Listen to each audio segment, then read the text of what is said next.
Hello, my name is Carolina, and Pastor Jeff has been preaching on 1 Peter 2 about biblical submission.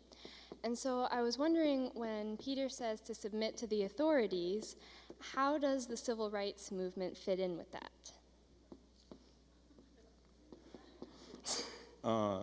Submit to authority, and how does the civil right, what part of civil rights are you talking about? Mainly in the 60s during the marches and the sit-ins and...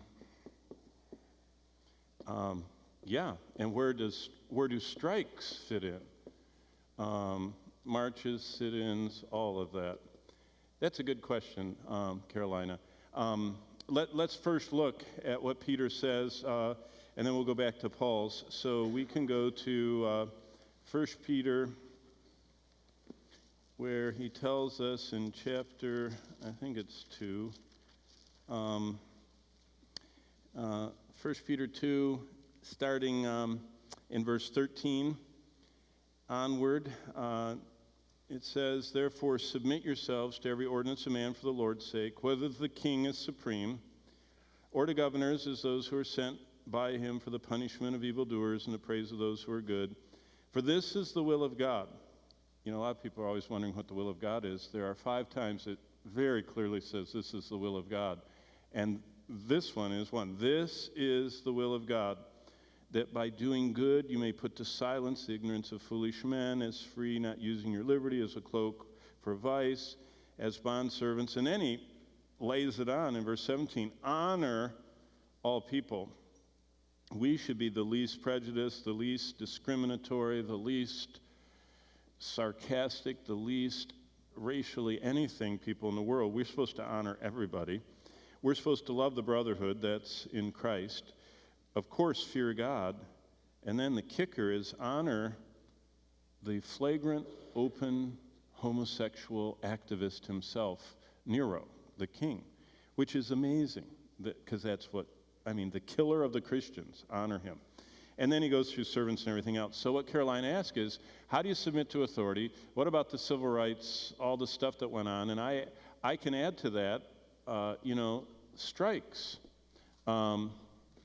Because my father, who worked for General Motors, it seemed like they were in the late 50s and early 60s, it seems like they were on strike every other month, And then I remember when I was a member of the Teamsters, when I worked for United Parcel Service, that's the one thing that I finally decided I couldn't keep working for them and be a Teamster and, be a Teamster, and fight for, with the brotherhood, with the other Teamsters. So what it says is that we're supposed to submit to the ordinance of man. That means that we pay our taxes even if we think that the government does bad things with it, because the government has always done bad things with it. The taxes that the Apostle Paul paid and that Peter paid by way of the Roman occupation funded the lavish orgies of the king, Nero. They did. And so this new thing we have nowadays, that we protest everything and we don't, there are actually Christians that don't pay their taxes and they consider it godly. It might in their minds be godly, but it's not biblical here. And so we have to be very cautious to work with the text. The scriptures make Christians to be the most law-abiding, solid citizens of all. And that's where Christians upholded all of the government's rights until they crossed over into direct disobedience. And so for civil rights, it is always wrong to discriminate against anyone. It's always wrong. Yet, Christians were on both sides of the civil rights. The South, many of them were as segregated as you could be. What's so interesting is that we have the same Bible. And if you ever want to read about it, there's a great book on this called Slavery, Segregation in the Scriptures by J. Oliver Buswell. And he talks about, because I hear many people saying, how come the Bible, right there in that verse I stopped on, verse 18, talks about slaves?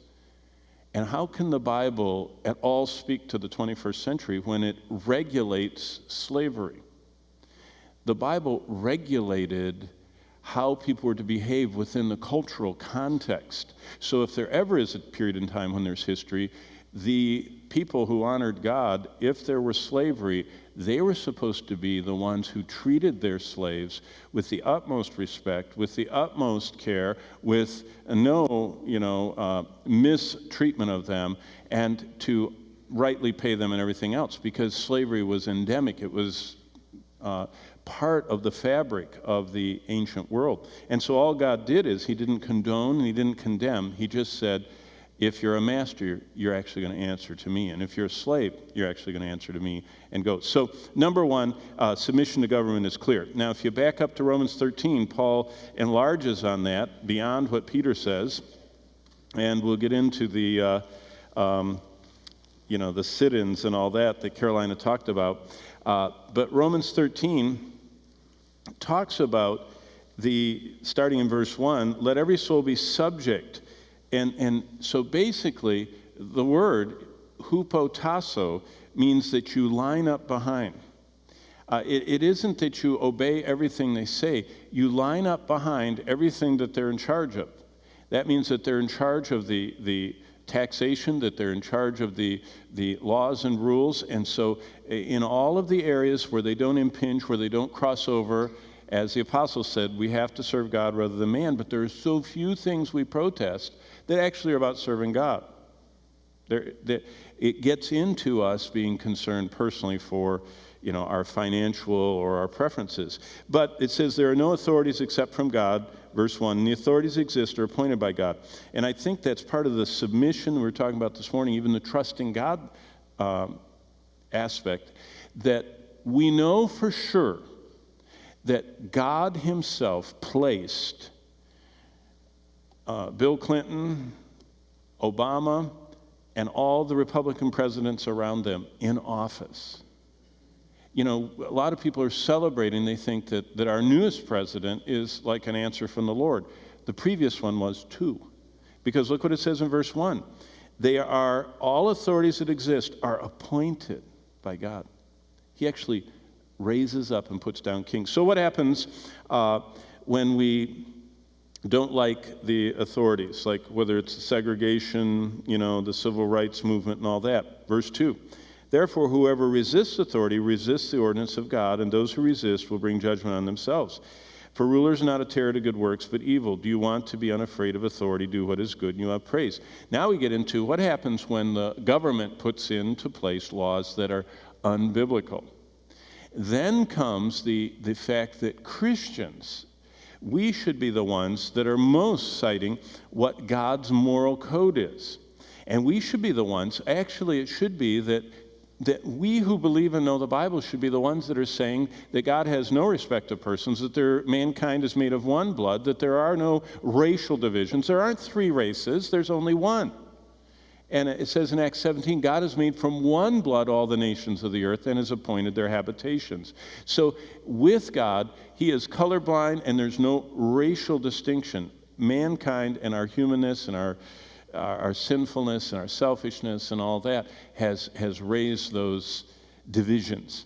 And so what do we do with society? Well, the best thing to do is to just keep repeating the scriptures and explaining it and stand for it and take part in the process. Remember, we think of the empire being monolithic. Actually, Rome had a system of laws and representation. If you read, and that's another book, I mean, if you really like to study this, there's a book called Daily Life in Ancient Rome. It was a Yale dissertation by a guy named Carcupino, and Daily Life, Ancient Rome. And it's a classic, just like Slavery, Segregation, the Scriptures. And Carcupino shows that there was absolutely at every level, from what we would call the local, the precinct, all the way up, there was representation in the Roman government. There was an emperor, but there still was an amazing amount of local governance that Christians could, if they were citizens, could be involved in. And remember, Paul took advantage of, he knew his rights and he expressed them. So in every level that we can express the truth, we should. But what about marches? Well, it depends. It depends on whether or not we want to be identified with those who are not submitting, usually people that are involved in resistance movements, which we see a lot of resistance now, that's what it's being called, the political thing, aren't just against the ones that are against the scriptures. They're against all of their social issues, their agenda. So Christians have to be very careful about getting involved in something that is a wholesale kind of resistance to one whole direction, the military-industrial complex or whatever they're protesting. And that whole civil rights thing got caught up in a lot of other parts. Now, for me, I believe that we should be representing non-discriminatory, total racial equality and biblical standards. Do I believe personally that you march for it? I don't. Sit in? No. Speak? Yes. But always, that's just my personal, I don't even like parties or crowds. So, don't ask me that. I would rather study. But for some people, they love to represent Christ in the marketplace, and as long as you're representing Christ. Now remember, he was not loud, boisterous, and fighting, except for God. Twice, cleaning out the temple. Did Jesus say anything about the injustices? Yeah. Remember when he's preaching along, he tells them, if you're discontent with your wages, don't be. Whoa. So Jesus was not for strikes. Do you remember when, actually John the Baptist is the one that told them, the soldiers, if you don't like your wages, what are you supposed to do? You're supposed to go to strike? No. But what we're supposed to see is we do stand for right, but as far as a biblical mandate for resistance, aggressive resistance, even to the form of overthrow. I'm glad Carolina didn't ask me my opinion of the American Revolution, because it's not very good. Revolutions aren't really ordained in the Scripture. Rather, the standing for what is right and being willing to suffer for what is right, but not to overthrow. Overthrow isn't a real biblical concept. So Caroline, if you just want my opinion, we're always supposed to submit to authority. That's what Romans 13 and 1 Peter 2 say. And when the authority is wrong, we stand up, as Daniel did. The three, in the fiery furnace, Shadrach, Meshach, and Abednego, as each one that we see standing up for what is wrong and representing God, and the apostles, and the early believers, saying we ought to obey God rather than man. Make sure it's a biblical issue. Make sure it's actually something that I am commanded to do.